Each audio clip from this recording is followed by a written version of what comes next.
The blizzard died at dawn. It left behind a world that looked like it had been remade.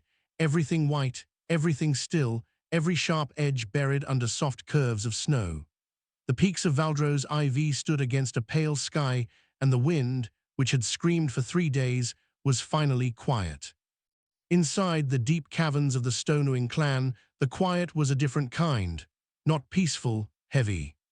Wrath felt it first. She was the oldest of them. Her scales were the dark grey of old iron, and the ridge along her spine had been broken twice in battle and had healed crooked both times. She had lived longer than any other member of the clan and had seen droughts, collapses, and 3 clan wars. She knew what the world felt like before bad news arrived. She walked to the back of the nesting chamber. She counted.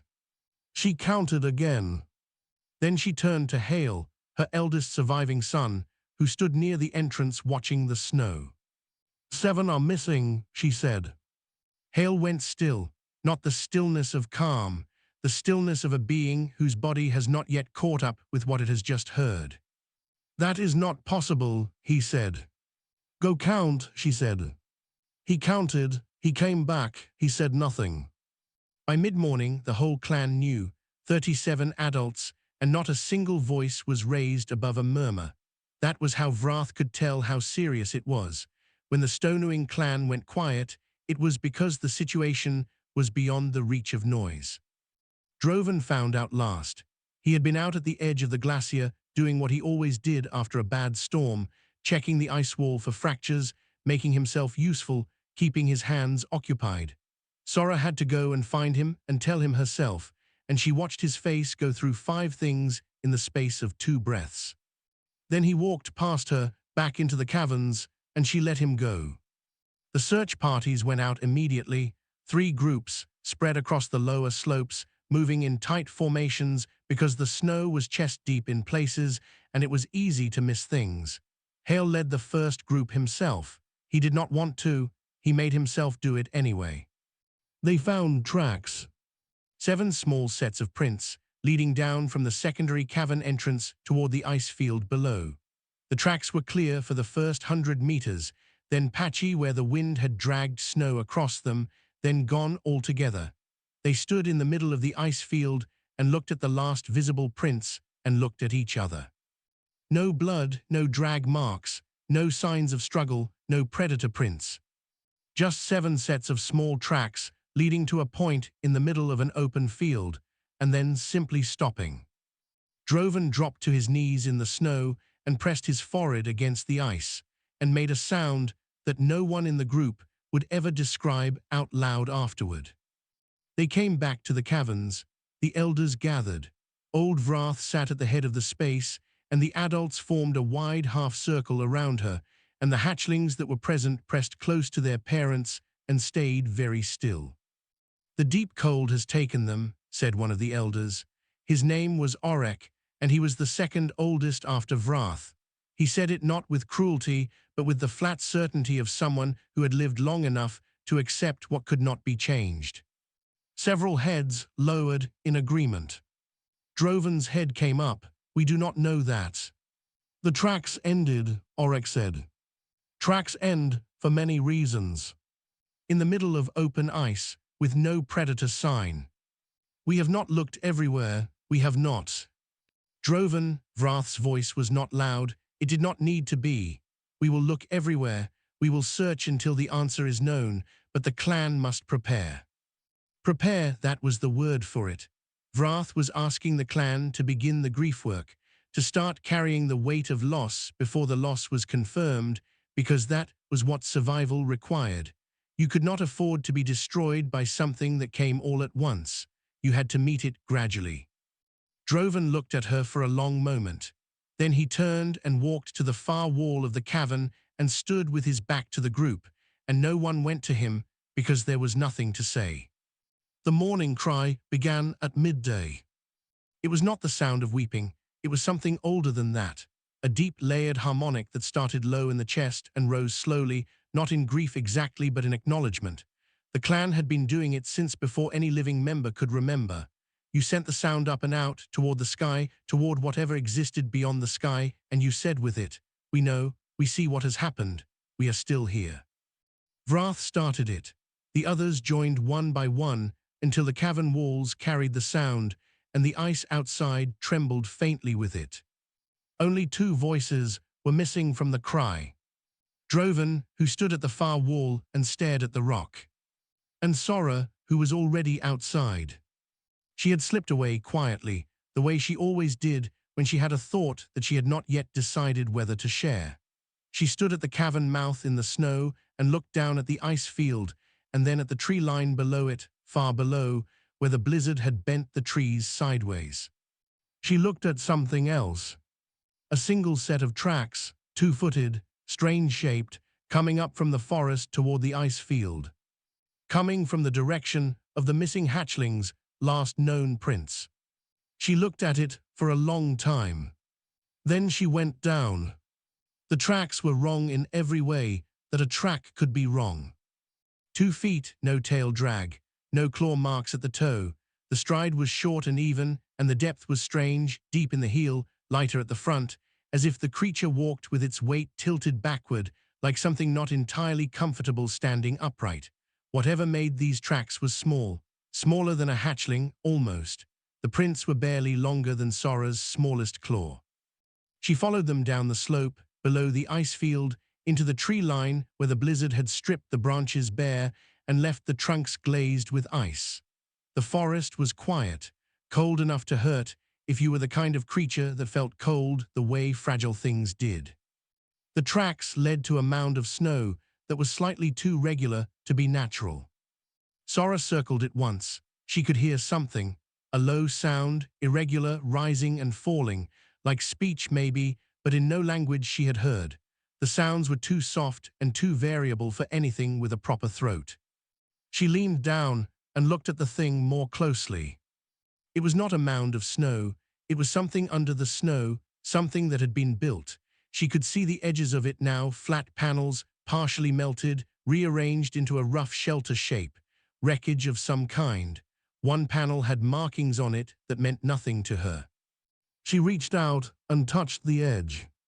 The sound inside stopped. Then something moved. A flap on the side of the structure pushed open from within, and a face appeared. Sora had seen many things in her life. She had fought another clan's adult male in a territorial dispute and taken a scar across her left shoulder for it. She had watched the glacier crack and drop a section the size of a small mountain into the valley below. She had once found the corpse of a star creature half buried in a rock fall and had not been frightened of it, only curious. She was not frightened now either, but she had no category for this. The creature was small, soft-looking in a way that was almost alarming. It had no scales. Its outer layer was some kind of artificial covering, thick and layered, and the face that emerged from it was a flat, pale oval with 2 eyes set forward like a predator, but the eyes themselves were wrong for a predator. Too wide, too much expression in them. It looked at her, and its whole body went rigid. Then it did something she did not expect. It raised both front limbs, arms, she supposed, with the flat of each hand facing toward her. A slow movement, deliberate, not an attack posture, not a retreat. It held the position and made a sound with its mouth. Soft, low, steady in tone. Sora did not move. The creature held its position for several seconds. Then, very slowly, it reached into its coverings and produced something small. A compressed block of something, pale-colored, wrapped in a bright material. It held this out toward her the way a creature offers something when it wants to show it is not holding a weapon. Sora looked at the block. Looked at the creature. The creature said something else. Same soft tone. It appeared to be waiting for a response. She did not take the block, but she did not move away. Instead, she watched. The creature seemed to understand that this was the best outcome currently available to it, because it lowered its arms slowly and sat back and studied her. Its eyes moved across her face, her shoulders, her forelegs. Not with fear, exactly, with attention. Then it reached into its coverings again, and Sora tensed, but what it produced this time was a small flat device, dark-surfaced, which it pointed at her the way a creature points a thing when it wants to measure something. She watched it watching her through the device. Then it did something that settled something in her chest that she had not realized was unsettled. It turned the device toward itself, looked at the surface, and then turned it back toward her so she could see the surface too. She did not know what the shapes on the surface meant, but she understood the gesture. It was showing her what it was doing. It was including her in it. She looked at the device for a long time. The creature said something, very quietly. There was a quality in its voice that she recognized without being able to name, the quality a being has when it is trying very hard not to make any wrong moves. Not out of fear, exactly. Out of care. Out of wanting the next few moments to go well enough that the one after them could happen. She had used that tone herself, with hatchlings mostly, when she was trying to approach something that did not yet know if it could trust her. The fact that this creature, which she could crush without effort, was using it on her. She filed that thought away for later. The creature looked up at her from its shelter and said a few more words, and then stopped talking and simply waited, as if it had asked a question and was prepared to wait as long as necessary for the answer. Sora looked at the tree line, looked at the slope above, looked at the tracks in the snow, the two-footed wrong-shaped tracks that had come from the direction of the forest toward the place where 7 hatchlings had simply ceased to leave footprints. She made a decision. She did not know if it was a good one. She suspected she would find out. She turned her body toward the slope and looked back at the creature once, deliberately. She waited. The creature stared at her. Then slowly, it started putting things back into its coverings.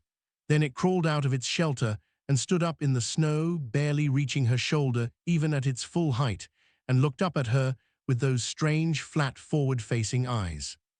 It was shaking, from the cold, she thought, not from fear.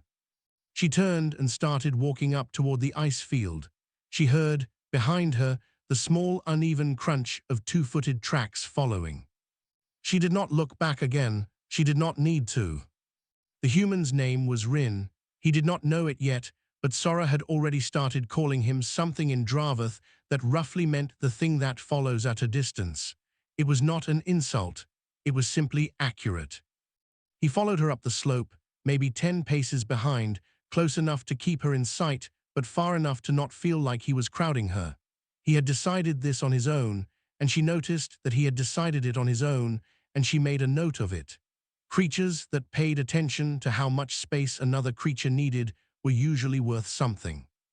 He talked constantly, not loudly, not in any direction that suggested he was talking to her specifically, more like someone thinking out loud, using words the way some creatures used movement to manage whatever was happening inside them. She could not understand a single syllable, but the rhythm was familiar. He was anxious, and he was covering it with activity. She found this, to her surprise, a little endearing. The climb was difficult for him. She could tell by the sound of his breathing, which came faster as they went up, and by the way he moved, slowing at the steeper sections, placing each foot carefully, using his hands on the slope when the angle was too sharp. He fell once, got up without making much noise about it, kept going. She slowed her pace without making it obvious. He did not complain. They were about a third of the way up the slope, moving across a wide, flat section of the ice field, when he stopped. She felt it before she heard it, a slight shift in the weight of his footsteps, and then silence. She turned. He was standing still, holding the flat device out in front of him, and he was looking at it, and then looking to the left, toward a collapsed section of the snow shelf where an old ice formation had given way at some point in the last few days, probably during the blizzard. He looked at the device again.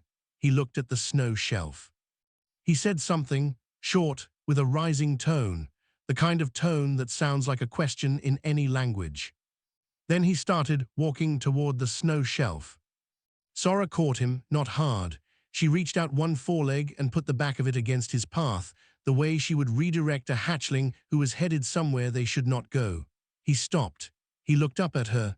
She held her position and indicated the correct direction, up the slope, toward the caverns. He looked at where she was pointing, then he looked at the snow shelf. He held the device up and turned it to face her. On the surface, small shapes pulsed with light. She did not know what they meant, but they pulsed in a rhythm she recognized from somewhere in the back of her memory. A rhythm that living things made when they were small and cold and very still. Heartbeats. Multiple of them. Her whole body went cold in a way that had nothing to do with the temperature. He was pointing the device at the snow shelf. The light on the surface was coming from beneath the snow shelf. The rhythm was coming from beneath the snow shelf. She stared at him. He stared back at her, and his expression, she was learning to read it very quickly, the way you learn to read any face when the information it carries matters, was urgent. Not panicked. Urgent. The look of something that has found something important and needs someone else to understand before time runs out. She ran. She heard him running behind her, his footsteps too light for the distance he was covering, but he kept up, and by the time she reached the base of the snow shelf, he was already beside her, pulling things from his coverings, a long narrow tool, a handheld device, a coil of something thin. She dug. She was not careful about it. She drove her forelegs into the shelf and tore it apart the way she would tear open a carcass, in great heaving masses, throwing snow to the sides, going on instinct and speed. The snow came down in cascades, and she kept going. She could hear the human beside her, not digging the same way, no, he was working with that long tool, pushing it carefully into the snow at specific points, and pulling it out and checking it against his device, and pushing it in again, getting her somehow, saying things in that quiet, rapid voice. She followed the guidance without deciding to. Left, she dug left.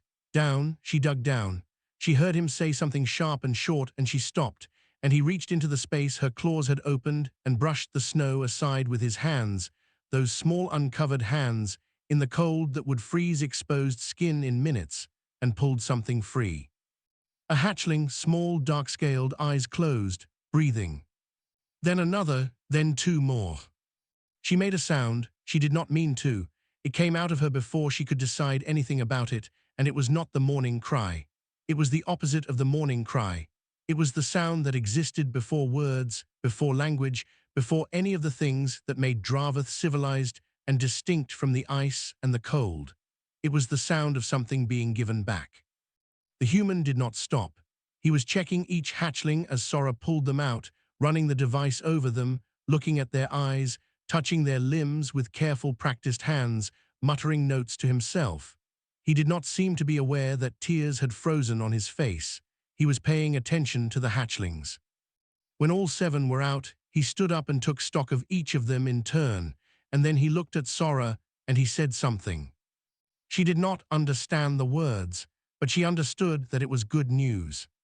She lifted the hatchlings carefully, gathered them against her, and turned toward the slope. The human fell in beside her without being asked. He kept his device trained on the hatchlings as they walked, watching the readings, watching the rhythm of 7 small heartbeats. He had stopped talking. He was smiling. She did not have a word for that expression in Dravath. She would need to find one. Hale saw them coming from the cavern mouth. He had been standing there for the last hour, not entirely sure why. The search parties had returned. The grief work had begun. There was nothing useful to do at the entrance except stand in the cold and look down the slope at a world that had not yet given him back what he was looking for. Then he saw Sora. He saw what she was carrying. He turned back into the cavern and made a sound that brought every adult in the clan to their feet. They poured out of the entrance in a mass, 37 adults, moving fast, the kind of movement that has no grace because it does not care about grace, and they stopped when they saw the hatchlings.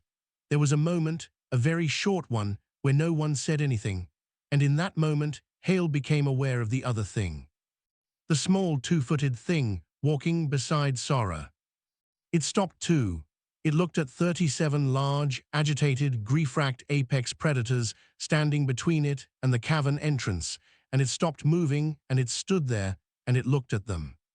Hale had spent his whole life being a calm creature. He was not the fastest of the clan, or the strongest, or the most aggressive, but he had always been able to look at a situation and understand it and respond to it without the response being larger than the situation required. It was a quality his mother had said would keep him alive when his strength no longer could. He was looking at this small thing, and he could not quite understand it. Droven came through the crowd like water through a gap, moving without pushing, and he stopped at the front, and he saw the two hatchlings on Sora's back that belonged to him, and his whole body seemed to lose its structure for a moment, like ice when it gets too warm. He gathered himself. He looked at the hatchlings. He looked at the small creature beside Sora. The creature looked back at him. It was small enough that he could have closed his hand around it. It had no visible weapons. Its coverings were damaged in places and stained with something dark, and there was a dried streak of something on the side of its face. One of its eyes was slightly swollen. It looked like something that had been through 3 days of blizzard, which Hale supposed it had been. None of that was the remarkable part. The remarkable part was that it sat down. Right there in the snow, 20 meters from 37 Dravath, who were looking at it with the full weight of a pack that had spent a day preparing for loss. It sat down cross-legged in the snow, put its device on its knee, and waited. No posturing, no display, no retreat. It made itself smaller in the presence of things that were already very much larger, and it waited. Hale heard the sound of the pack shifting, not physically, some other way. The weight in the air changed slightly. Droven walked forward. The creature watched him come and did not move. Its eyes tracked him clearly. It was paying attention. It was not unaware of the danger, but it sat still. Droven stopped 1 meter from it. They looked at each other for a long moment. One of Droven's hatchlings chose this moment to crawl off Sora's back, land in the snow, fall over, get up, and walk directly to the creature and bite its boot. The boot did not give way. The hatchling seemed annoyed by this and bit harder.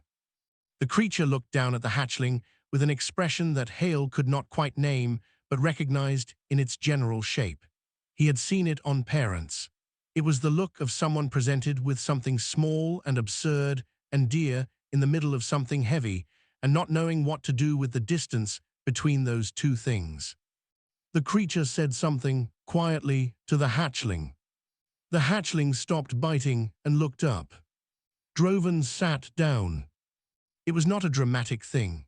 He simply folded, the way large creatures fold when the thing holding them up gives way, and he sat down in the snow across from the creature and put his face in both hands and made no sound at all. Hale understood. He had been holding the loss for a full day, and now the loss was gone, and there was nothing to hold anymore, and Droven did not know what to do with his hands. The creature looked at Droven for a moment. Then it reached slowly into its coverings and produced something and held it out. A compressed block of food, by the look of it. The same one it had apparently offered Sora, given the way Sora's eyes tracked the thing with the expression of someone who had already declined once. Droven looked at the offered food through his hands.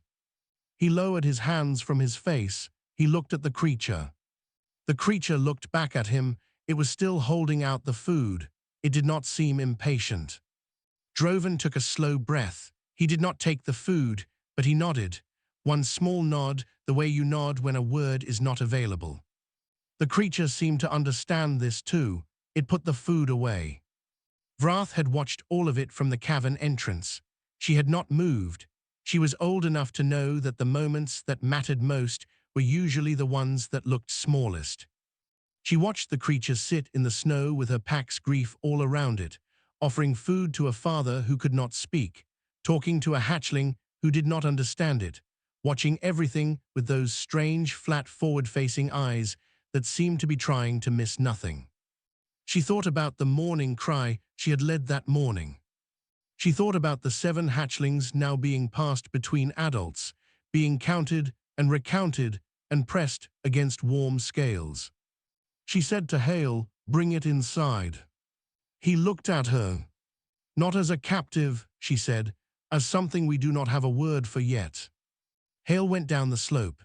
He reached the creature and crouched low and looked at it directly. The creature looked back. He made a motion toward the cavern, "Come," and rose and walked slowly toward the entrance. The creature watched him for a moment. Then it got up, tucked its device away, and followed. 3 days passed inside the Stonewing Caverns. On the first day, Rin had a fever. Sora discovered this when she noticed he was not keeping straight lines while he moved, and that his outer coverings were damp even though the cavern was warm by the standards of any creature that mattered. She placed herself near him in the way that large creatures indicate proximity without pressure, and she noticed that when she did, his temperature patterns seemed to stabilize. She did not know why. She did not think about it too hard. She stayed near him. He did not stop working. Even half delirious, with one swollen eye and a gash along his forearm that he had sealed with something from a small kit he carried, he was doing things. He would sit against the cavern wall and make small careful marks on a flat white material he carried. He would hold his device over one of the hatchlings for a few seconds and look at it and nod or frown. He set up a small warm light source near where the hatchlings slept, and he arranged them near it in a configuration that seemed, based on how quickly they warmed, to be correct. He could not ask if he was doing it right, but he watched the results and he adjusted, and that was its own kind of asking. The debate over whether to feed him started on the first evening. The problem was nothing in the clan's diet was suitable for a creature his size and design. He had his own food, the compressed blocks, of which he had a limited supply, and he was rationing them carefully, one small portion at a time, not eating more even when it was visible that he wanted to. Hale made the decision. He took Sora and 2 of the younger hunters and went down into the lowland forest, and they searched until Rin's device, which he had given Hale for the purpose with only minor difficulty in communicating what he wanted, indicated safe. They came back with 2 carcasses of lowland prey. Rin ate. He did not eat much, but he ate, and afterward he held the device up toward Hale with something playing across his face that needed no translation at all. The hatchling, the clan called Reth, attached herself to him on the second day.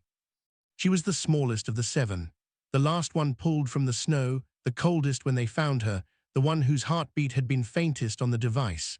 She had recovered well, hatchlings were resilient, which was the only reason any of them survived to adulthood on Valdro's IV, but she had an energy that the other hatchlings did not. Curious, restless, forward. She found Rin sitting in a side passage, making marks on his white material, and she sat down next to him and watched. He looked at her, then he held out the marking tool. She took it, she looked at it, she made a mark, she looked at him. He made a mark, she looked at his mark, she made one next to it. They did this for a long time. The adults who passed the passage entrance and looked in said nothing about it, but several of them slowed their pace. On the second evening, Vrath called Rin before her. The whole clan was present. It was a formal thing, and Rin seemed to understand that, or at least to understand that it was important. He stood in the center of the open space, and he looked at Vrath without looking away. And his posture was not submission, and it was not challenge. It was something in between, attention, maybe, respect without diminishment, the posture of something that knew it was in the presence of an authority and was prepared to meet that authority as itself. Vrath spoke to him at length. She told him things he could not understand. She told him about the hatchlings, what they were, what they would become, what their lives would add to the clan across the coming decades. She told him about the Mourning cry and what it meant, and how close the clan had come to raising it for the last time for these 7 small lives. She told him that in all her years, she had never expected help. Not because she thought no help existed, but because in her experience, the universe generally did not provide it. You carried your own weight, or you did not survive. That was the law of Valdro's IV. She told him she did not know what law he operated under. She told him she would like to. Rin listened to all of it. He did not move. He did not interrupt. When she stopped speaking, he waited a moment to be sure she was finished, and then he said something in his own language, softly.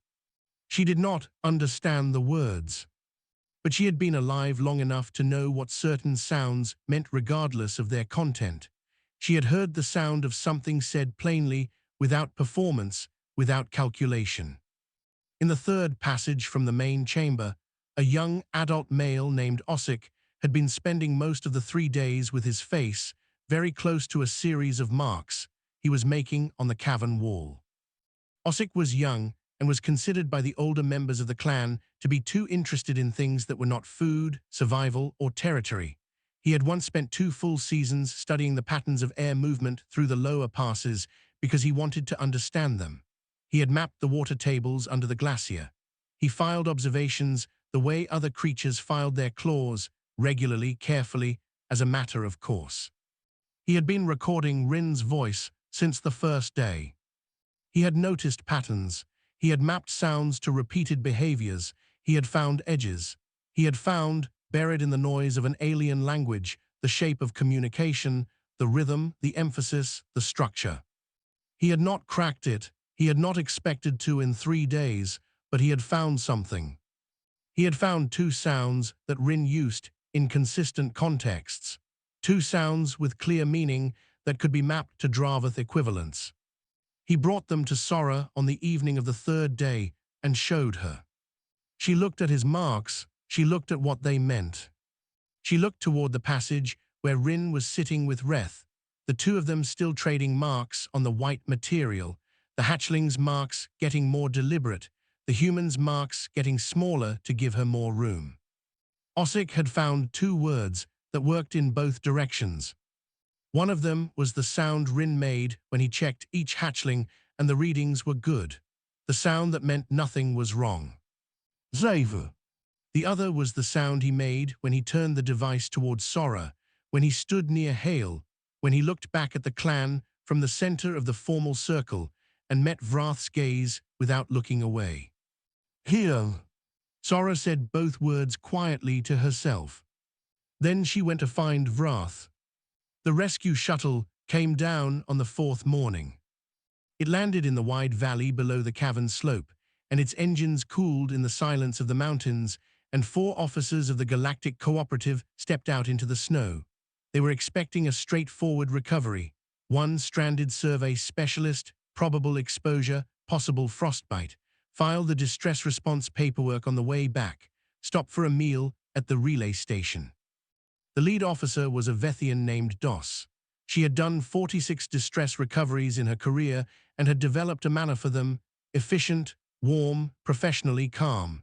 She had her medical kit, her emergency warmth units, and a speech she gave that started with "You're safe now." She was not prepared for what she saw when she came around the side of the shuttle. The survey specialist was outside the cavern entrance, sitting on a flat rock, and he was teaching something to a hatchling dragon. He was doing this by holding up fingers, 1 at a time, and saying a number, and then pointing to a matching number of stones arranged on the rock between them. The hatchling would look at the stones, look at his hand, and then make a sound. He would repeat the sound back to it. It would make a slightly different sound. He would try again. Behind them, watching from the cavern entrance, were approximately 30 large dragons. They were not attacking. They were watching. Several of them were watching the officer specifically, with the focused attention of creatures that were very good at assessing whether things posed a threat. Dos stopped walking. The survey specialist looked up, saw her, and lifted a hand. "Rin," he said. "That's me. Give me a minute." The hatchling, apparently aware that attention had shifted, looked at the officer and then looked at Rin and made an inquiring sound. "It's okay," he said to it. "Safe here." The hatchling looked at the officer for another moment, then went back to the stones. The report Dos filed 2 days later became something of a document in the First Contact Division. She was a precise and careful writer, and her reports were usually models of clean factual structure. This one had 3 separate sections that began with the phrase, "I want to be clear that I am not fully certain how to categorize what I observed." Her supervisor read it twice and then sent it upward with a note that said, "Read this one." The situation on Valdro's IV required significant revision. The planet had been logged as uninhabited. The survey that produced this classification had been conducted by drone 7 decades prior, during a period when the Dravath were wintering in the deep mountain passes, well below the drone's scan altitude. The Galactic Cooperative's classification system had a category for intelligent life and a category for megafauna, and the Dravath had landed in the megafauna column. Rin's personal field notes, which he submitted as part of the distress report, contained 48 hours of detailed behavioral observation and ended with a handwritten addendum that said, "These are people. Please update the classification." The cooperative updated the classification. First contact protocols were engaged. A team was assembled. There were meetings. There were debates about approach methodology, communication strategy, and whether the situation had already been compromised by uncontrolled civilian contact. Several of these debates lasted multiple days. Meanwhile, Ossic had added 12 new words to his mapping. The first contact team arrived 3 weeks after the shuttle. They brought translation technology, cultural assessment tools, and a team of specialists who had spent their careers preparing for exactly this kind of moment. They were thorough, careful, and meticulous. Vrath met them in the valley. She had Ossic beside her for translation, and Hale behind her, and the rest of the clan on the slopes above. The team lead introduced herself and began her prepared remarks about the cooperative's commitment to respectful, non-coercive first contact. Vrath let her finish. Then she asked, through Ossic, "Is this organization the one that the small two-footed creature belongs to?" The team lead said yes. Vrath was quiet for a moment. Then she asked, "Does it have more of them?" That question also went into the report. That question also got sent upward. Rin did not attend the formal first contact meetings.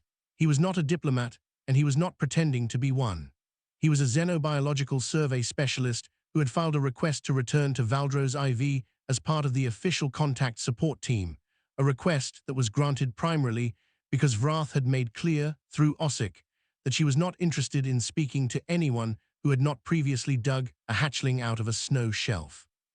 He came back 6 weeks after the rescue. Reth found him at the valley landing site before he had finished unpacking.